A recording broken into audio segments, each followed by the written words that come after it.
Now, if I'm cooking with something up here that you might say to yourself, wow, you know what, I hate red onions, whatever. I'm just gonna say you don't have to get over it.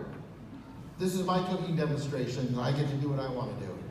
But the beauty is, there's about 828 varieties of domestically grown vegetables in North America. Pick another one, right? I mean, be creative. That's half the fun of cooking. So I've got onions cooking.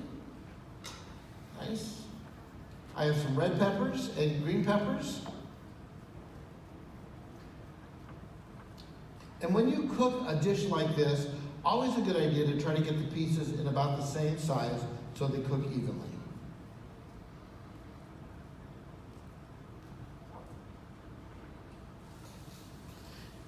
And you don't want to add your vegetables to your items unless you have the sizzle going on, because otherwise they just sit and absorb oil like it's a sponge. You guys excited about this? Should have volunteered. Okay, put the red peppers in there. Now we're going to give it the flippy flip. Oh, now you're showing off. You can do that. Listen, if you can't do the flippy flip, do the stirry stir. That works just as good. Don't let my flame go out. Thank you. You're in charge of flame. It's not that doesn't cook good without fire. All right. There's one there. There's one over there. There's 3 back there. There's 4 more underneath there. All right. So I got the peppers and the onions. Next, I'm going to put in the mushrooms. Can you all see that? Yeah?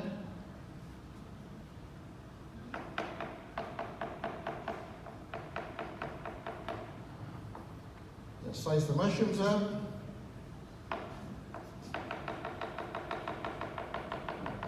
Show off. Okay, you want to see that in slow motion? Hold on, let's see if we can get a good camera angle. Can you all see that? All right. Slow motion.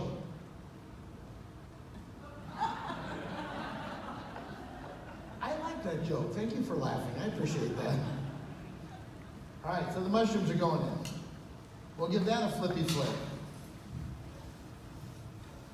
Now, I like my vegetables a little on the crispy side. If you don't like them that way, cook them a little more, but this is my cooking demonstration. I get to do what I want to do. Okay, I think it'll be all right. Peppers, onions, mushrooms. I've got some nice asparagus. Fresh asparagus, I'm just going to cut it up in small pieces.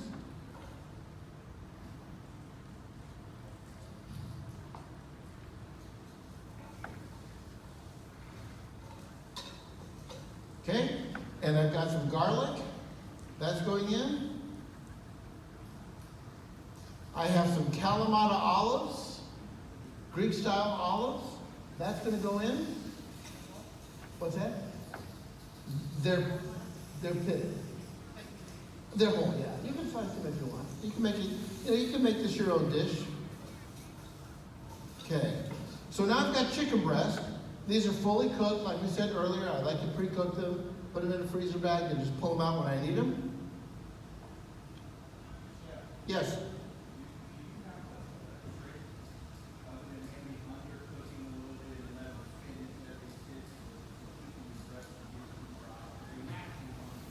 Yeah, so the question is, how do you keep the chicken breast from getting dry? There's really one foolproof way that I know, and it'll cost you $10.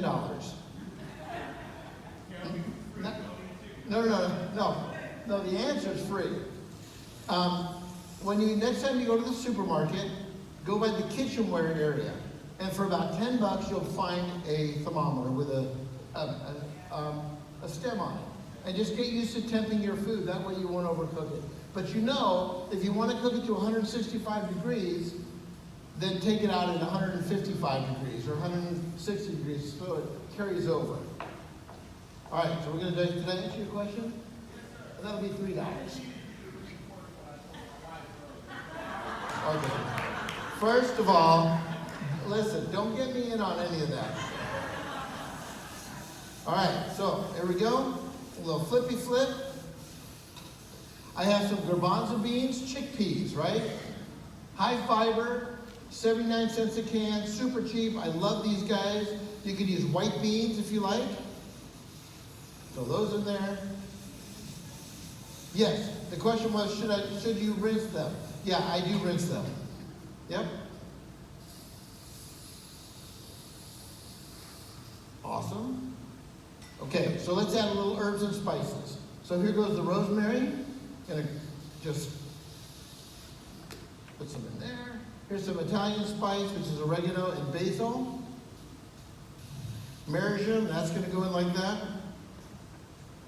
I do not, but thank you for asking.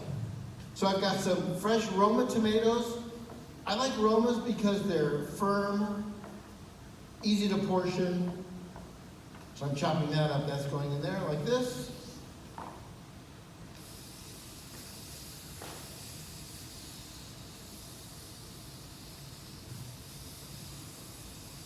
So this is just about done.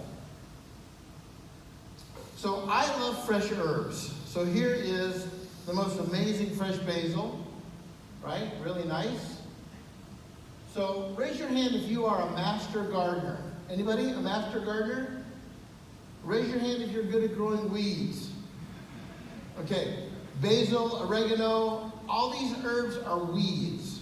You get them at the garden store, you put them in some dirt, give them some water, and you can't kill them. They're hard to kill. There's no mystery to growing basil, and there's no mystery in cooking with it. Here's the deal. Go to the plant, pull a couple leaves off, bring them in the house. Depending on who's coming over for dinner, you can decide whether to wash them or not. And I'm just gonna take them, and I'm gonna slice them really thin. Now, this dish is almost done, so that's why I'm adding this towards the end, because you want that really nice flavor. What's that? Yeah, fresh rosemary, you could use that too. Tarragon, a lot of great vegetables. Okay, so this guy, herbs rather, this guy is done. I'm going to give it a little fresh cracked pepper. I personally think whenever you cook anything, you should have a secret ingredient. It's that ingredient you don't tell anybody. So when they say, oh my gosh, that was amazing, what was that plank in there? Not telling you, secret. Today's secret ingredient is this little guy right here. A lime. Citrusy, delicious lime. Lime and chicken, lime and garlic. It's just amazing. So we're going to take a little bit of this. Give it a little squirty squirt. A little flippy flip.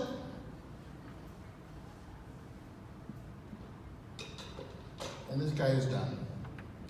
So I'm going to grab my plate. If you came in late, this is not dirt. That's the spice we were messing with earlier.